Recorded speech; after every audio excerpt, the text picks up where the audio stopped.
So we'll start with the introduction. Okay.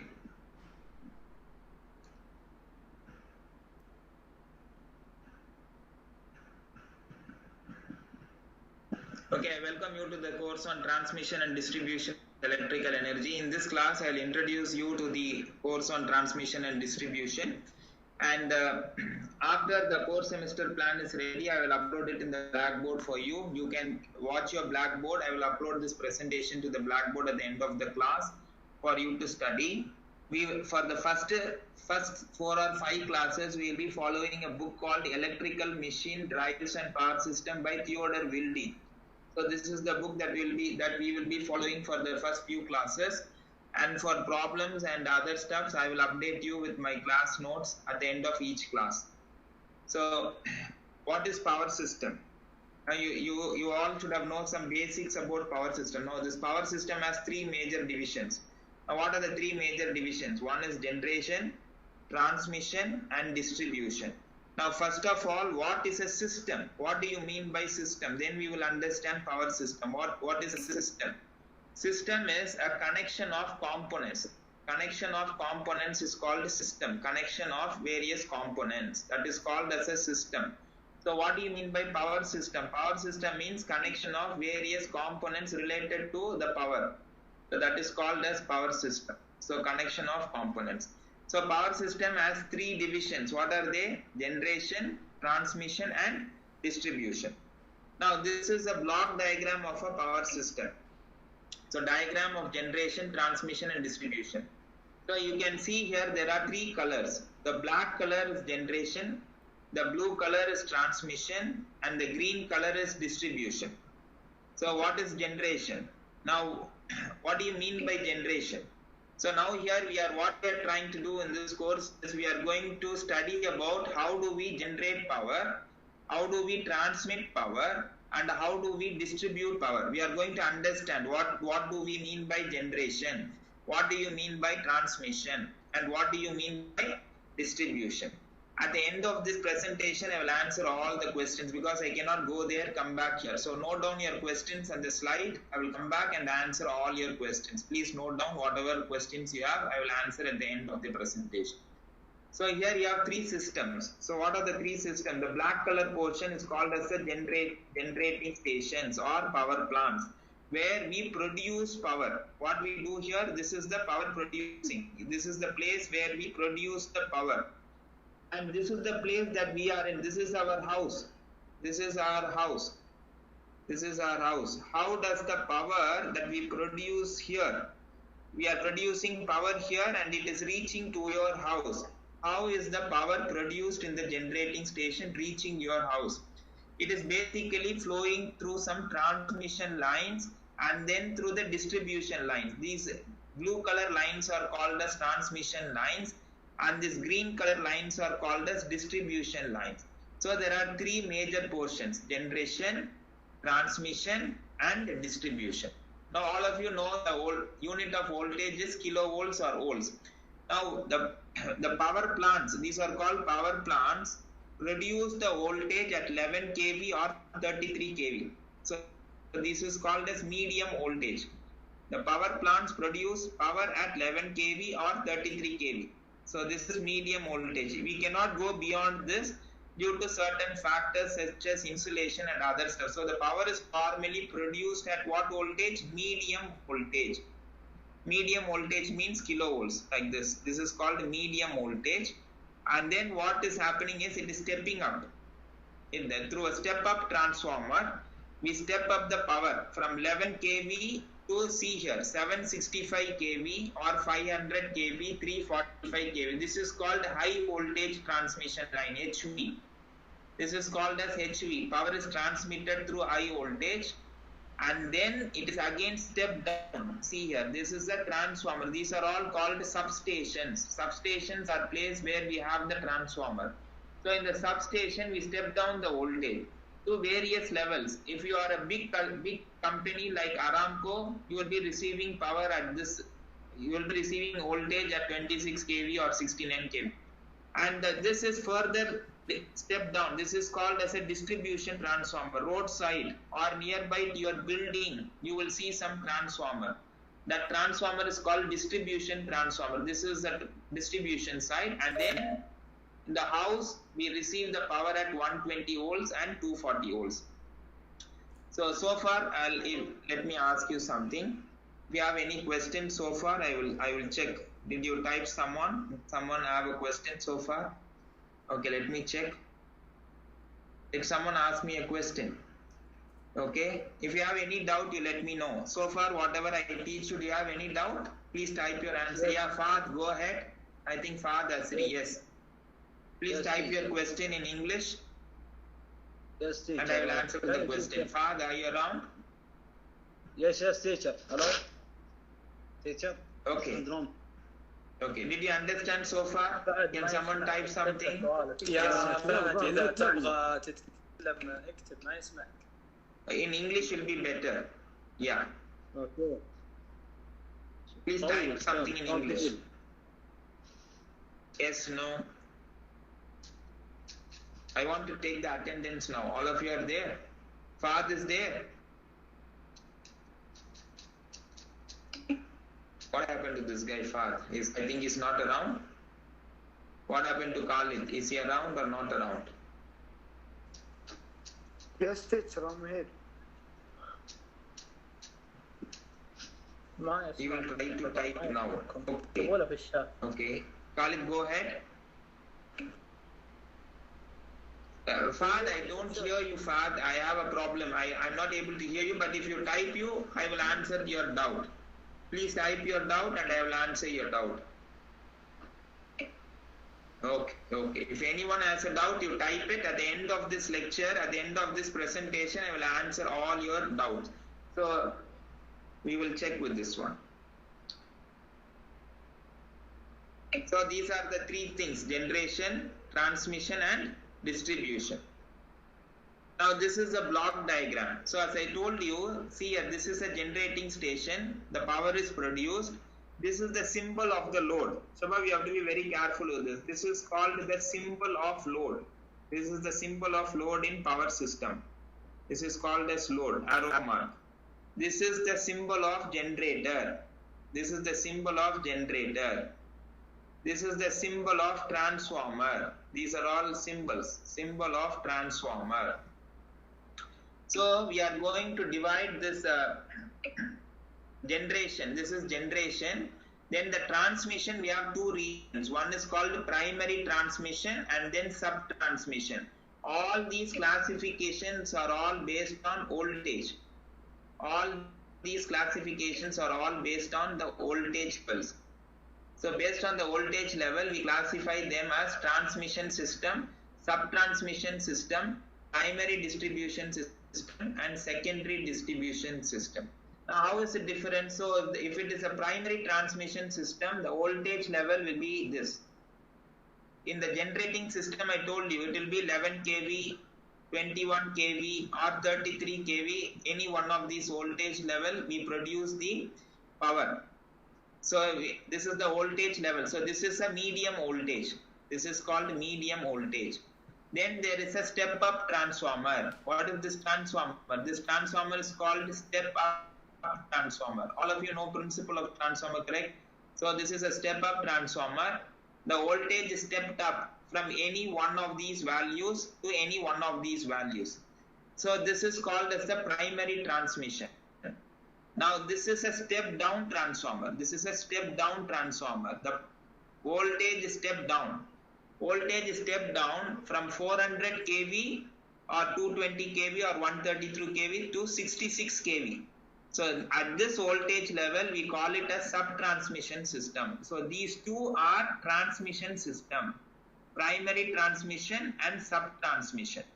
Now this is the customers. Here there are big companies like Aramco, SABIC. They will be receiving the power at 66 kV. Now we are all in the distribution side. So this is again a step-down transformer. The transformer here is again a step-down transformer. So the voltage is stepped down from 66 to any one of these values, 33 kV, 25 kV or 11 kV.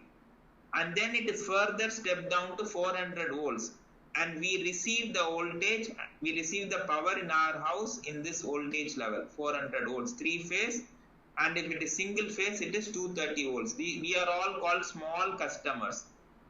House like this, educational institutions, we are all small customers.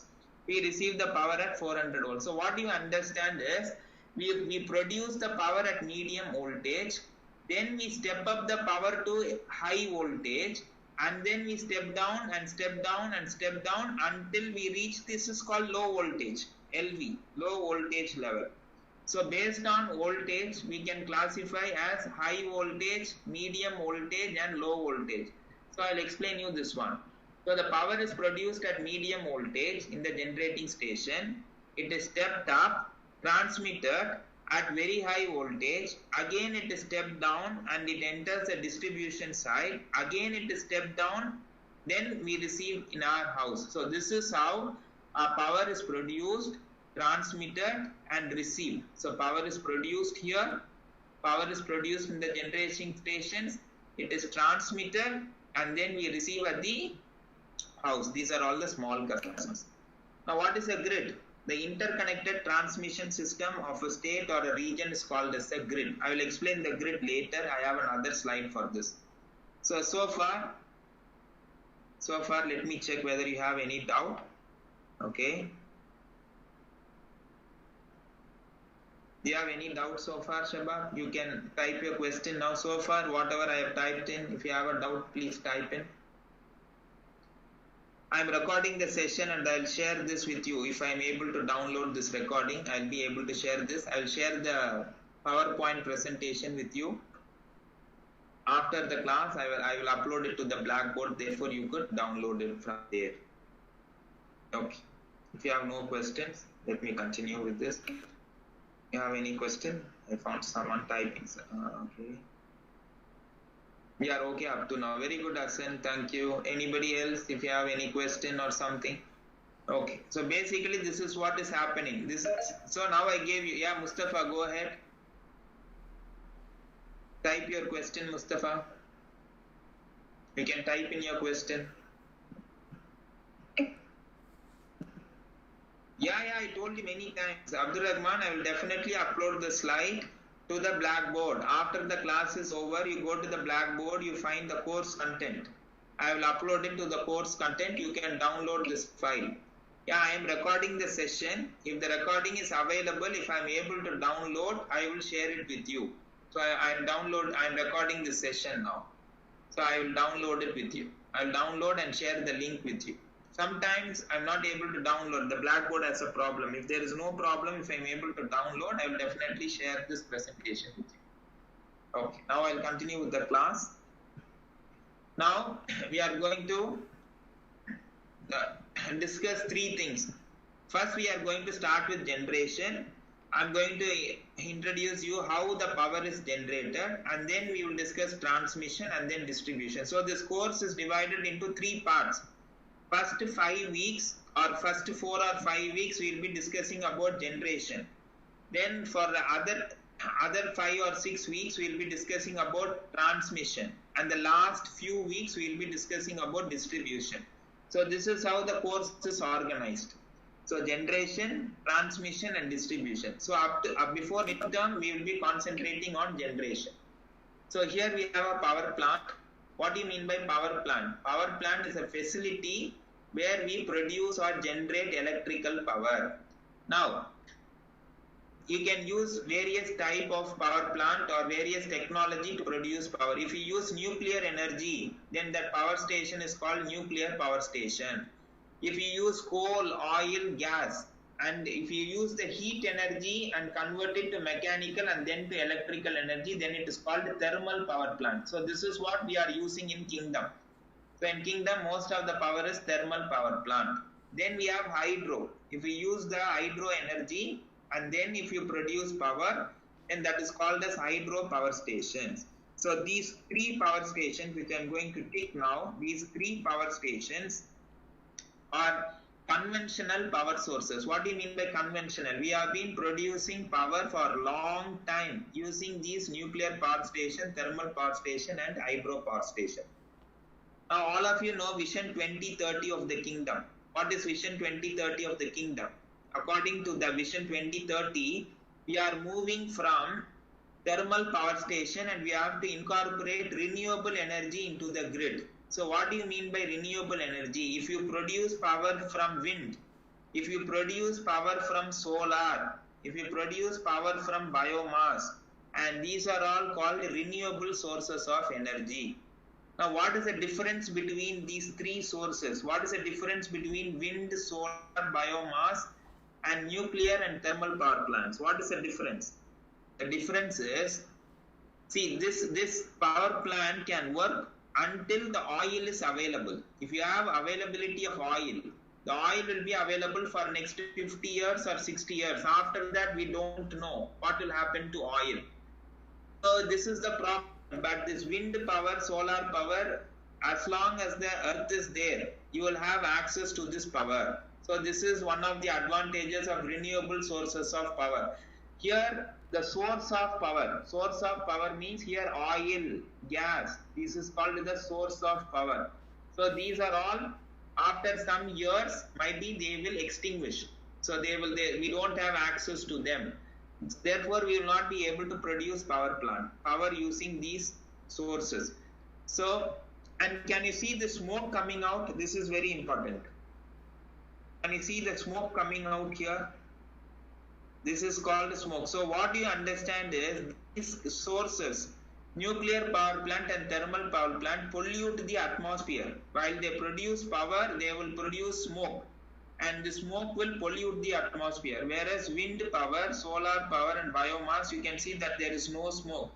That is why these sources of energy are called as clean energy.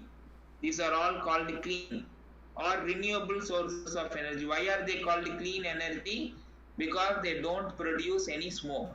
So I have told you three different terms: conventional sources and renewable sources.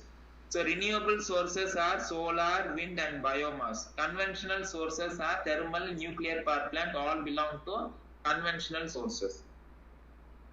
Now after you complete generation, what we are going to do? We are going to step up the voltage and then we are going to transmit this. So this, I think all of you would have seen this tower. If you go on the highway, you will see this type of tower. So these are all the tower. So where is our conductor? Our conductor is here. Can you see some dot? This dot is our conductor. Here is our conductor, three phase. This is line 1. This is the phase 1. This is line 2 or phase 2. And this is line 3. So this is our transmission line. So if you see this is the tower, correct? So our transmission line will flow like this. This is where our transmission line will flow. These are all different structures of the tower. So I will use this kind of tower when the voltage is 450 to 735. So next time when you go through the highway, you watch the tower carefully. If you have a tower of this size, then it is going to transmit very high power, 450 to 735 kV. If you have a tower something like this, then it is going to be 230 to 315 kV. Finally, can you see something here? This is what you are going to see on the road. If you travel inside Jubail city or Dammam city, inside the city, nearby to your house, you will see this 44 to 69 kV. So this is the tower. Now what is this? This is called insulation. Can you see this? Insulation. So this is insulator. So this is called, what is this? This is the lightning arrestor. Here you have a line. So that line is called as a ground wire. 3-phase, 4-wire system. Phase 1, phase 2, phase 3. Where is the ground wire? This is the ground wire. So this dot represents the wire. So this is called the tower. The entire structure is called the tower. So this is called the base of the tower. This is called the body of the tower. And this is called as the tower top. So these are the several things. So this is the conductor. So these are all different types of transmission towers. Now what is substation? I told you, this is power plant. this is step-up transformer. So this will be a substation. These transformers are there in a substation. And here also you will find that there is a substation. In substation, what will happen? The substation will either step up the voltage or step down the voltage. So these are places where substation is there. This is the place where you will have voltage is transformed from high to low or the reverse using transformer. So nearby to the power plant you will have step-up transformer. This will be a step-up transformer. After that, everywhere what you will find is step down. What it is stepping down? It's stepping down the voltage. So this is a distribution substation. So this is a substation. Substation is a facility where you will have this transformer which will step up or step down the voltage. And finally, this is also a transformer. This is the transformer that you see on the roadside. And then finally it reaches the home. So the power is traveling like this. So power will travel from generation. Now this is transmission. Now this is again it will come to distribution. Then it will travel like this. And then it will reach your home. So far we have discussed something about generation, transmission, substation. So far we have discussed generation, transmission and substation. Now we are going to discuss about distribution system. Now what is a distribution system? See here, this is a factory. This is the, what is this? This is wind energy. Just an example. This is a nuclear energy. This is coal. All of this are connected to the grid, and this is called as the grid or the transmission system. All of this are connected to the grid at various places. So this is called as the transmission grid. From there what happens? It comes to a substation. Now in substation I already told you the power will be stepped down, and this portion is called as the distribution side. So this is a big factory. This is a big manufacturing company like Aramco, or a factory or a small factory, not a big factory. So this will be a small factory here, and this will be your mall. This is your mall. Some malls are educational institutions. So this is your mall or educational institutions or commercial institutions, and this is your house. So we will all receive power from the distribution side. So this is our house. So this is your house. How is this entire system controlled? This entire system is controlled from one location, monitoring and control station. So this is called as the control station. So here engineer and operators will sit and they will monitor the flow of power. If there is a problem, they will take some control action. So they are going to do two things. One is called monitoring, another one is called control. So this is a brief example of distribution system. So far do you have any doubt? Let me come back and check your okay. Let me check. Okay. Mustafa, what is your question? Go ahead. Anybody has a question?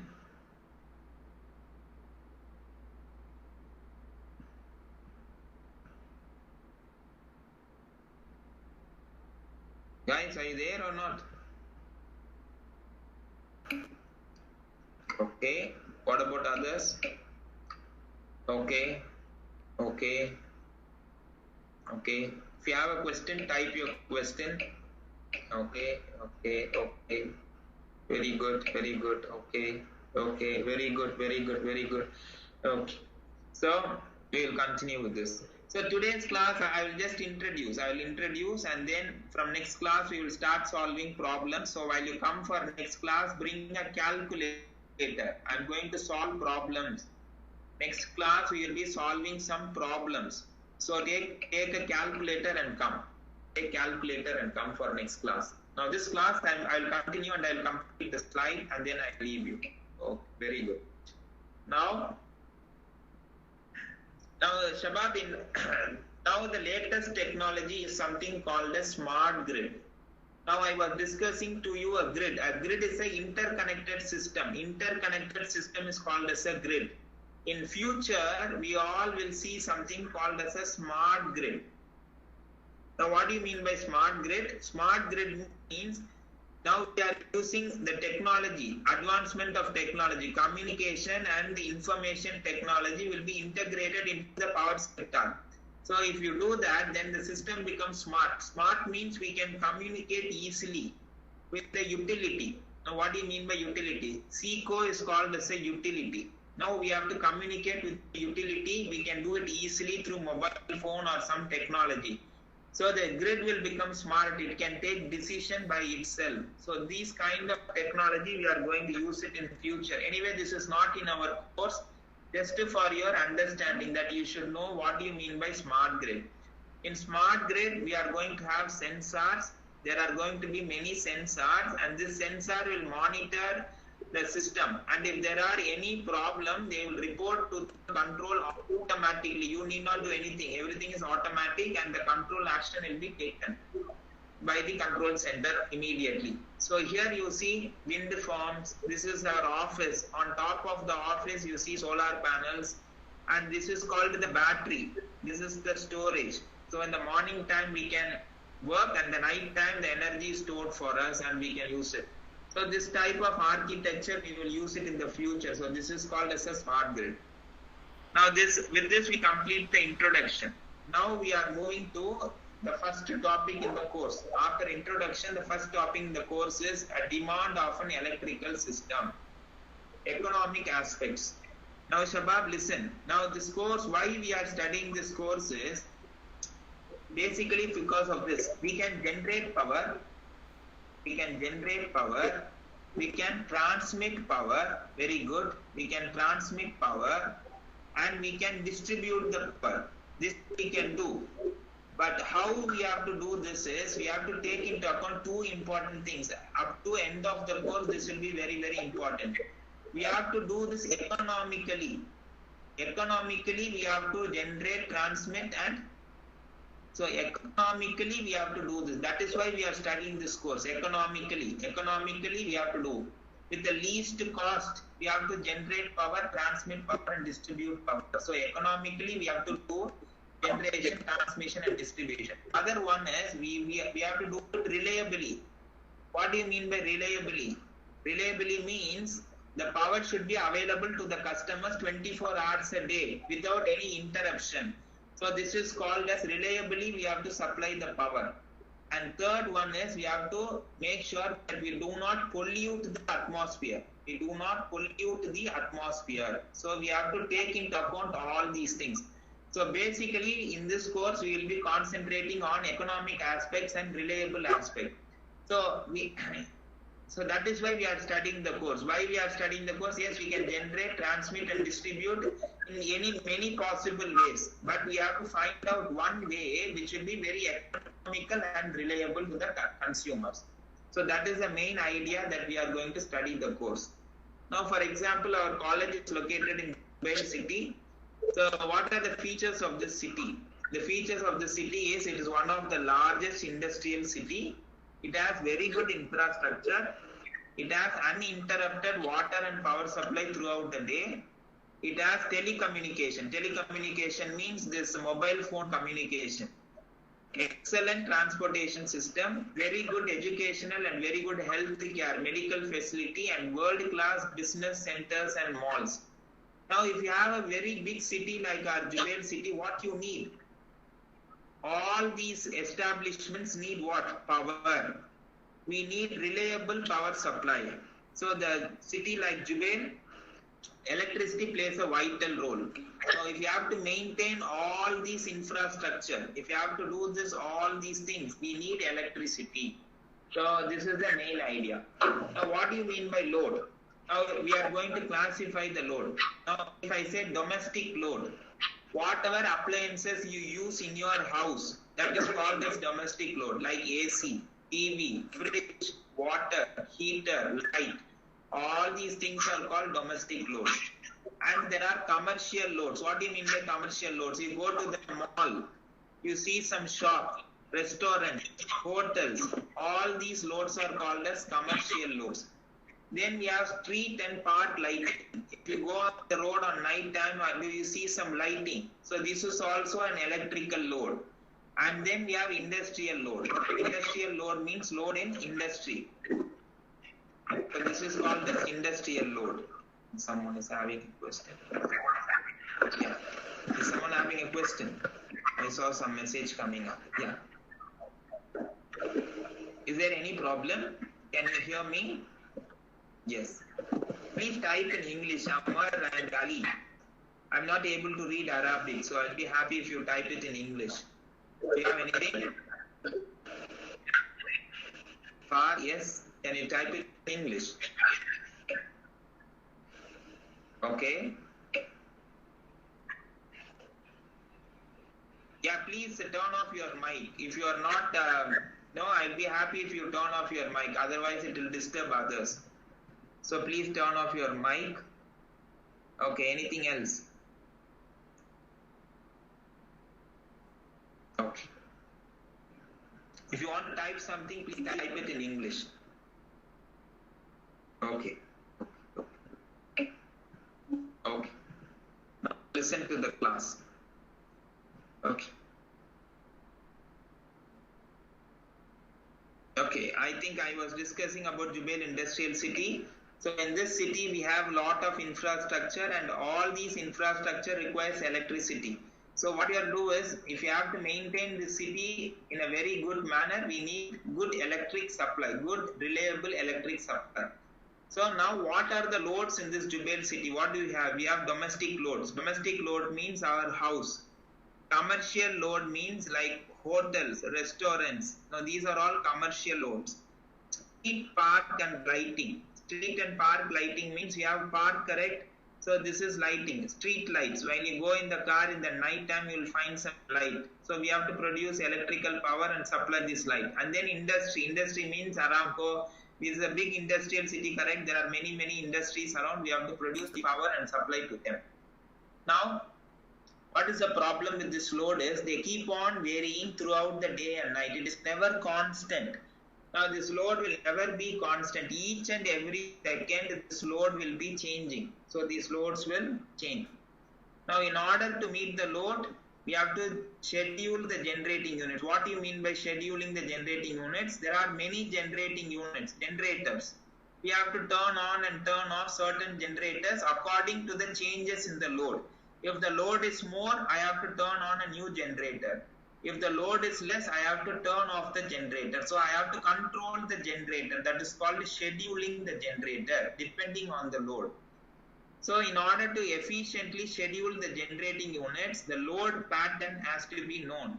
And it is very challenging to predict the varying load. We cannot predict the load. What will be the load at this time? We can guess an approximate value, but we cannot find the exact value. It is very difficult to predict the load. So what we do is, normally we do something called demand curve or load curve. So demand curve or load curve. Now this is a very important curve. This is very important. So understand this carefully. This is very important topic. This demand curve or load curve. This is an important topic. So you have to understand that. So this curve gives you the variation of load. So this is the time. So x-axis is your time and y-axis is your demand, your power demand. So here we see that there are two graphs. One graph is for summer. This graph is during summer. And this graph is during winter. Can you see two graphs here? One graph on summer and one graph on winter. And this is the time, 24 hours a day. So here they have drawn the curve for a day, 24 hours in a day. So this is our day. So this gives you the variation of load during summer and winter. From this load curve, what we can do is we can predict the load. Why are we interested in predicting the load? Only if you predict the load, what we can do? We can provide generation to the customers. So this is called as load curve. Now this load curve you can draw for a day, you can draw for a month, or you can draw for a year. If you draw this curve every day, then it is called as daily load curve. So this is an example of a daily load curve. If you draw this curve for a month, the x-axis will be like this: 1, 2, first day, second day, up to 31. So this will be called as monthly load curve. If it is a yearly load curve, you will find January. So on the x-axis, you will find January, February, March, up to December. So here the x-axis will be different, but the curve might be the same. This will be the curve. So based on the x-axis, we can classify them as daily load curve, monthly load curve, or yearly load curve. So this x-axis will be different. I will teach you this while we solve a problem. While I solve a problem, I'll teach you this. So now you understand that this has two axes, x-axis and y-axis. In the x-axis, we have the time. This time can be hours, 0 to 24. If x-axis is hours, then we call it as daily load curve. If x-axis is day, first day, second day, third day, up to 31st, we call it as monthly load curve. If it starts in January, February, March, April, and if it ends, it goes up to December, then it is called as a yearly load curve. So what do you mean by load curve? Variation of load with respect to time. So that is called as the load curve. So now, what do you mean by GW? GW means gigawatts. Giga means 10 to the power of 9. 10 to the power of 9. So this is called as gigawatts. What do you mean by MW? MW means megawatts. Megawatts means 10 to the power of 6 watts. So this is the megawatt. What do you mean by kW? kW means kilowatt. Kilowatt means 10 to the power of 3. So when you draw a graph for a city like Jubail, this unit will be in gigawatts. Very big unit of power, gigawatts. So from this curve, we are going to understand something. So this is called as a daily load curve because it is on 24 hours. Now from this curve, let us understand some important concept. Yes, I think somebody is typing a message. Let me check it out. Yeah, we will start the calculation next week. The calculation will be based on this demand curve. Using this demand curve, we are going to do some calculation. We are going to find out some factors that I will start in the next class, but you have to understand the concept that I am doing now for you to understand the problem in the next class. So this is the demand curve. Now let us analyze this demand curve. Now, can you see this curve? There is a wide variation. Now during the summer season, you see that the minimum point is here, and the maximum point is somewhere here and here. This is the maximum point here and here. These are the maximum point. Similarly, during the winter, the minimum point is here, and the maximum point is somewhere here. So if I ask you what is the minimum load in summer, the minimum load in summer will be 6 gigawatts. What will be the maximum load in summer? The maximum load in summer will be approximately 10 megawatts, 10 gigawatts. What will be the minimum load in winter? The minimum load in winter will also be closer to 10 gigawatts. But what is the maximum load in winter? The maximum load in winter will be 15 gigawatts. So what do you understand? There is a wide variation. It starts from, so this is called the wide variation. So sometimes the load is 6 gigawatt and sometimes the load is 15 gigawatts. In summer, in the morning 2 o'clock, the load is 6. But in the winter, the morning 2 o'clock, the load is 12. Why? In winter, many of us will have switched on our heater. So our load will increase. So the first thing that you have to understand is in the load curve, you will find that there is a wide variation from 6 gigawatts to 15 gigawatt variation is there. Now, from 0 to 24, every time at 0 I have to supply 6, at 4 I have to supply 7. But you find that this region, yeah, I told you the power drawn fluctuates between wide limits. And what is the peak demand during summer and winter? Peak means maximum. So go to the curve. Where is the maximum demand? During summer, the maximum demand is somewhere closer to 10 gigawatts. Go to winter. In the winter, it is close to 15 gigawatts. Why in the winter it is more? Because in summer we use AC, but in winter we will be using heaters. So the heater will consume more power. So every company will switch on their heater. So heater will consume more power. So the winter load is much more than the summer load. So this is the peak demand. So peak demand during winter will be 15 gigawatts. And the peak demand during summer will be 10 gigawatts. So this you can understand from the graph. So what you have understood, the demand will keep on changing. So since the demand is changing, what we have to do? We have to, even if the demand is changing or not, we have to supply this demand. And how we are going to supply? We are going to do some control with the generation. We are going to schedule our generators. Schedule means turn on and turn off certain generators at certain time. So that is called scheduling the generators. So this is called as the peak demand. Yeah, this is the peak demand during winter and this is the peak demand during summer. Okay, this is also a peak and this is also a peak. Both are at the same point. So what is the time at which the peak demand occurs? What is the time? Let us check the time. Let me rub this one. So these 2 points are almost close. So what is the time? During winter, what is the time? If you draw this down, the time is 17. 17 means evening 5 o'clock. So 5 p.m. in the evening. 5 p.m. in the evening, the load is very high. Why? Because all of us have returned back to the house and we have started, most of the companies are on at that time. Now when will there be a very less load? Very less load will be in the morning 2 o'clock.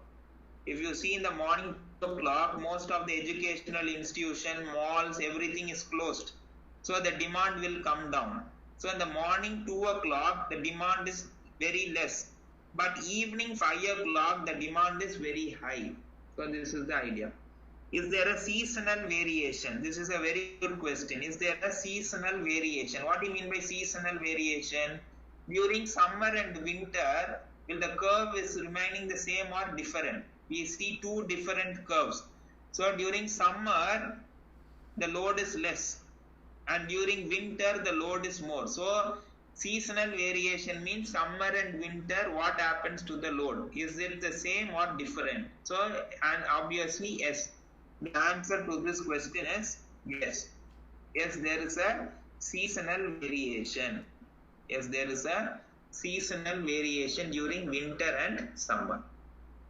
So this is the analysis of the demand curve. So I will come back to Collaboratech to answer your question. So any question you have, let me answer them. So anybody is having any question? Anyone has a question? Do you understand certain things that I teach? Yeah, Fahad, go ahead. Okay. Yeah, Fahad Omar, please, yeah, go ahead. The last point. Okay, what is the last point? Okay, I will explain the last point. Seasonal variation means, see, first, what did you understand that the demand is changing? Yeah, demand will change. During summer, the load is less. During winter, the load is more. Yes or no?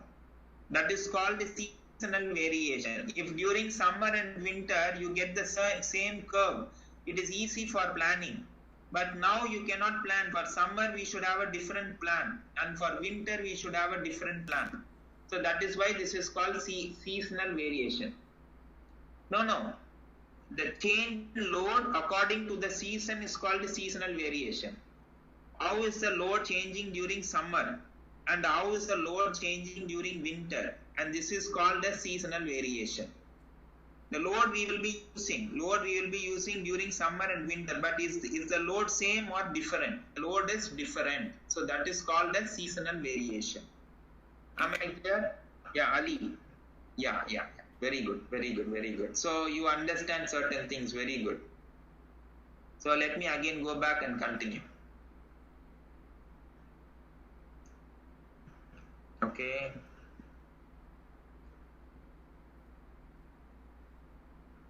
So I discussed all these questions with you. Now we are going to divide this graph into 3 types. Based on the curve, we are going to divide the graph. Let me ask you a question. During this time of up to 24 hours a day, can you identify any time period when our demand is less than this 6 gigawatt? Let me mark a point here. So this is 6 gigawatt.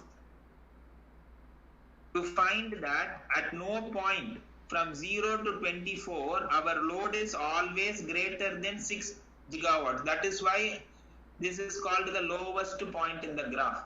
This is the minimum load that we have to supply 24 hours a day. So this is called as the base load.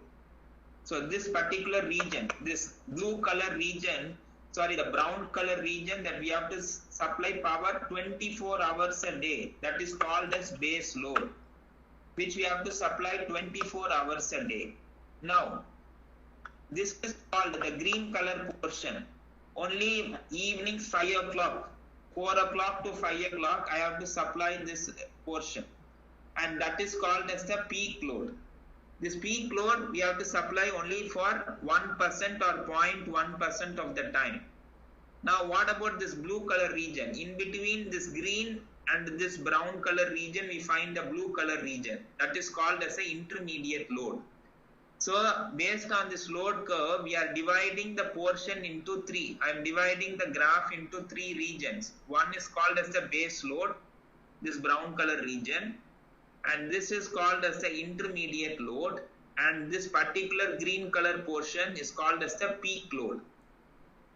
Now why we are dividing this? There should be a logic why we are trying to divide this graph into 3 regions. Now we can schedule generator. For example, 24 hours a day, I have to generate a minimum of 6 gigawatts.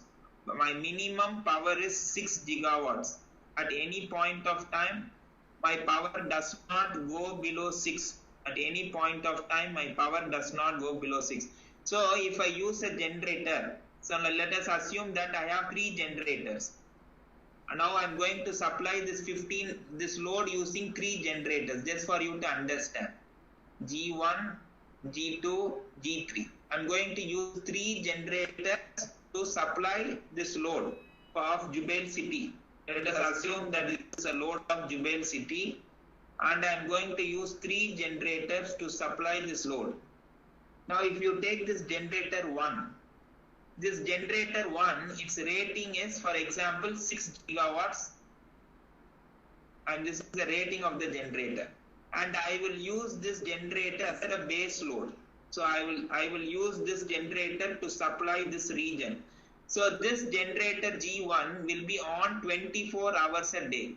For 24 hours a day, this generator will be on. Yeah, I will complete this and answer your question after I complete this. So this generator 1 which I am using to supply this brown color region will be on 24 hours a day. I will never switch off this generator. Now this generator which is on throughout the day is called as the base generator. The generator which is going to supply the base load. Then I am going to use generator 2, G2. The rating of this G2 is up to 9 megawatts, for example. Let us assume that this is 9 gigawatts. This is the rating. Now if you see at morning 2 o'clock, I will switch off this generator. I will switch off. Why?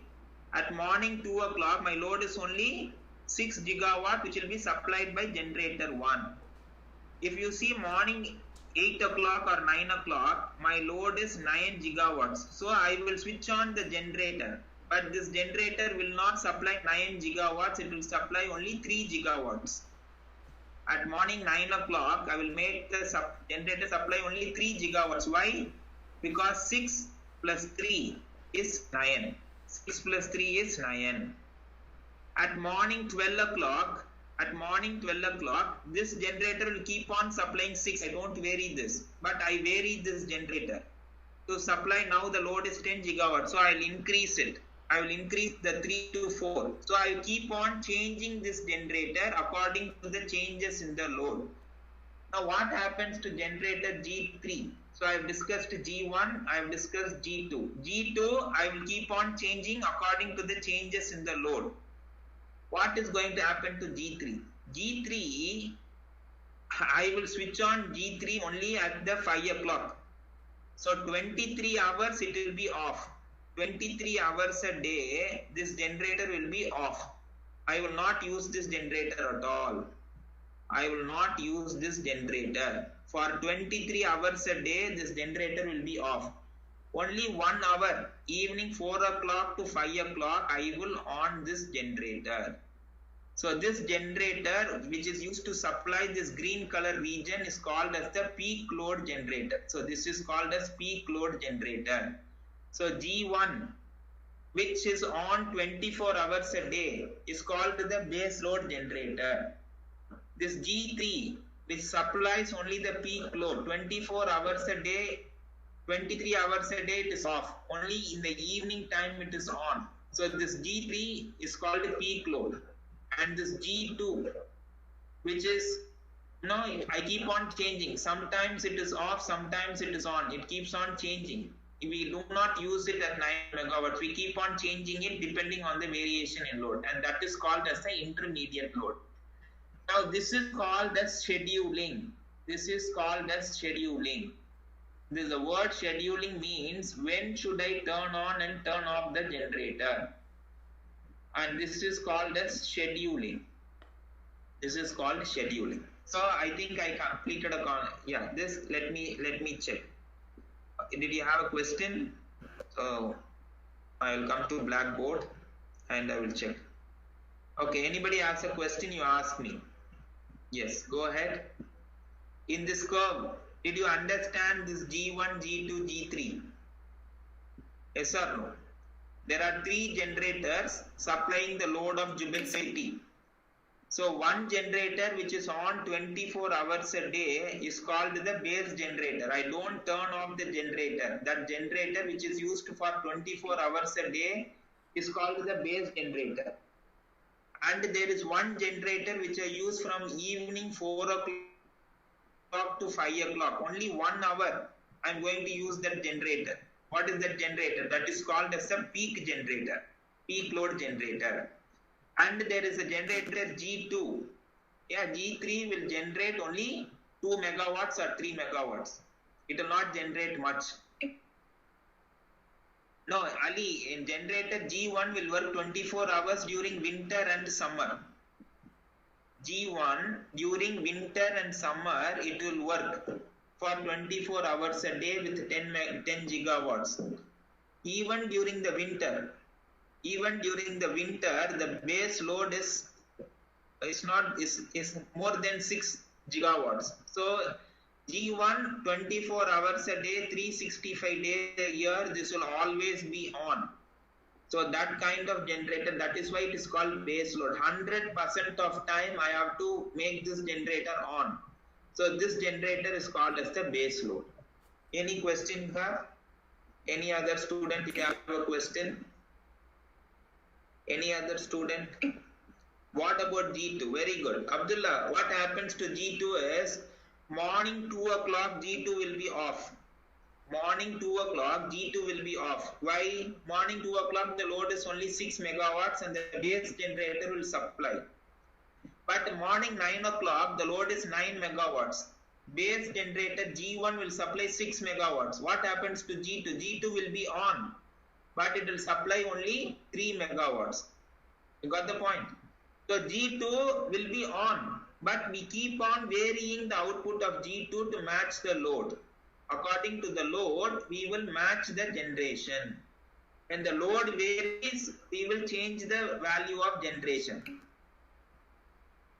Okay, yes, on, and it is supplying 3 gigawatts. Exactly. Very good, Abdullah. You got the point. Okay, very good. Any other question? Any student has a question? Okay, how much G2 will generate at 4 p.m.? Okay, I will answer the question now. 1 second. Let us check. This is a very good question. At 4 p.m., G2 will generate 9 gigawatts. At 4 p.m., what is the load? At 4 p.m., the load is nearly 14. So G2 will be generating nearly 8 megawatts. At 4 p.m., the load is, what is the load? At 4 p.m., the load will be, I think, 13.5. So I think it will be 7.5 gigawatts. 7.5 gigawatts G2 will be generating. So I can prepare a table. G1, G2, G3. I can prepare a table and I can put time 0, 2, 4, 6. And if you go to substation, you will find a table 2, 4, 6, 24. So for 24 hours, G1 will always be producing 6 gigawatts. 24 hours. Evening 5 p.m. Only during evening 5 p.m. you will find that G3 is on. And it will produce all other time. Here and here G3 will be off. During this time period, G3 will be off. G2 will vary. For example, morning 2 o'clock it will be 0. Morning 4 o'clock it will be producing 1 megawatts. Morning 9 o'clock it will be producing 3 megawatts. So this will change. So this will be 0.5. At 12 o'clock in the night it will be producing 0.5. So you can make this in 24 hours. So this is at this is 8. So at 24 it will be 2. You got the point. So you can fill up this table, and this looks like your timetable. So you call it as a schedule. So you can fill up this table. So this table will help you understand the concept. So I think I made it clear for you. So this is the idea of. So this is what we are trying to do with what? The base load, intermediate, peak load, and yes. Okay. Now we are going to generating stations. Now I told you that there are going to be 3 types of generating stations. One is power, base power. This will deliver full power at all time, 24 hours a time. So which is a good, now why we are dividing this? Because there are certain reasons. Again, what is the reason? We have to generate the power economically. Now instead of nuclear station, if you use a diesel station for 24 hours, producing power from diesel is very costly. Producing power from nuclear station is very cheap. So any power which is very cheap, you can run it for 24 hours. Again I repeat, we study the course only for 2 important reasons. What is the first reason? Economics. Understand this term, economics. We have to do this economically. We have so many options. We can use the base power as nuclear. We can use the base power as thermal. We can use the base power as hydro. But why are we choosing nuclear? We are choosing nuclear because the nuclear power is very cheap when compared to other source of power. And we can also use coal power stations. Coal power stations can also be used as base power stations. Now intermediate power station, which will be very good, hydro power plant. Now intermediate means, you remember that here we need not change. It is going to be on for 24 hours a day. But this intermediate power source, we have to change it. It should be easy for us to change. So hydro stations are very easy to control. When compared to nuclear and coal stations, hydro stations are very easy to control. So that is why we use hydro stations as intermediate stations. At peak power, these are very costly. If you want to produce power using diesel or gas turbine, they are going to be very, very costly. But we can use only for 1 hour a day. Pumped storage, we will discuss it in week number 3. So we can use something called pumped storage. So depending on this curve, so this subject, everything starts from load curve. Depending on the load curve, we are classifying the generators. Depending on the load curve, we are classifying the generators into three types: base power, intermediate power, and peak power. Now somebody can ask me, why don't you use diesel engine as base power? You can use it, but the problem is producing power from diesel is very, very costly. It will not be economical. So I prefer to use nuclear station. So somebody will ask me, why don't you use coal power station as intermediate power station? No, coal power station is very, very difficult to control. And hydro station is very easy to control. So I prefer to use hydro station as intermediate power station. So depending on the load curve, we are classifying our generators as base generator, intermediate generator, and peak power generator. And this curve, this is the next curve. This curve is called load duration curve. So first curve that we saw is called load curve. The first curve that we studied is called load curve. So far what we studied is called load curve. This is the one we concentrated so far. Now we are going to study something called load duration curve. Now what is load duration curve? Now everything is arranged in percentage. Now 100% of time. So 100% of time. Now the x-axis is not in days, weeks or month. The x-axis is in percentage. So that is the difference between the load curve and load duration curve. In load curve, x-axis will be day, month or year. But in a load duration curve, x-axis will be a percentage. How much percentage of time we are going to produce the power. So the x-axis, the time is in percentage, and y-axis, it is the power. So what do you understand from this graph? See, the 6 megawatts, same graph. So 6 megawatts. This is 24 hours a day. You see a line here. Can you see a rectangular box? Can you see a box here? So this rectangular box, we have to supply the power. So this is called the base load. So base load, we have to supply for 24 hours a day. 100% of the time we have to supply the base load. So this base load is approximately 6 gigawatts. Now there is a peak load. What is peak load? Anything less than 15%. So this if you draw a line here, this is called 15%. Any load that we have to supply less than 15% of time is called as peak load. So this particular portion is called as a peak load. So this particular portion, any power that we have to supply less than 15% of the time is called as peak load. And this peak load is nearly 3 gigawatts from that curve. Now this is 6, this is 3, and this intermediate load will be nearly 6. So if someone asks you, I'm planning now, I want to plan generation. I'm going to ask you a question. How much time should I supply 9 gigawatts? For how much duration should I supply 9 gigawatts? So go to 9. Draw a point here. So from this curve you can tell 70% of the time. 70% of the time I have to supply 9 gigawatts. So I can make a planning. So I can plan for operating the generators. I can make a plan. So that is the idea. So how much time should I supply 12 gigawatts? So go to 12 gigawatts, draw a line. Draw a line. So this is approximately 20%. Approximately 20% of our time, we have to make sure that we are able to supply 12 gigawatts. So this is the idea. So now what is the difference between load curve and load duration curve? In load curve, x-axis is either day, month or year. In load duration curve, x-axis is in percentage of time. So this is the idea. Read this. So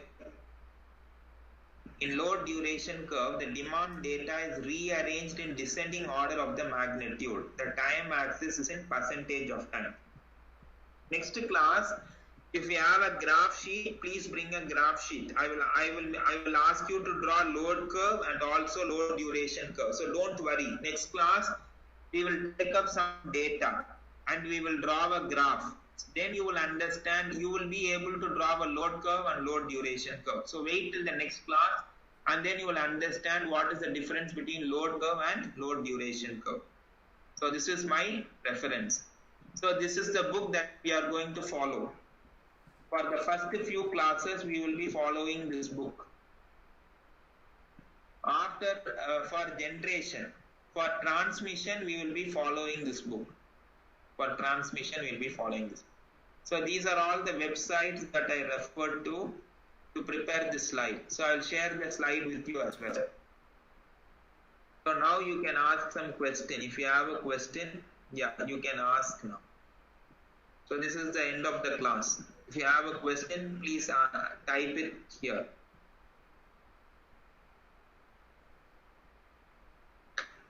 So what did we discuss today? We discussed that power is generated, transmitted and distributed. Then we saw an example for generation. Then we saw an example for transmission. Then we saw an example for distribution. Then we saw some graph, two curves. One is called the load curve and another one is called load duration curve. Okay. What I'm going to do now, okay, do you have any question? Please ask your questions, I will answer them. Okay, I'll do something. I will go out and then come back and see whether the mic is working. So be on the line for 1 second.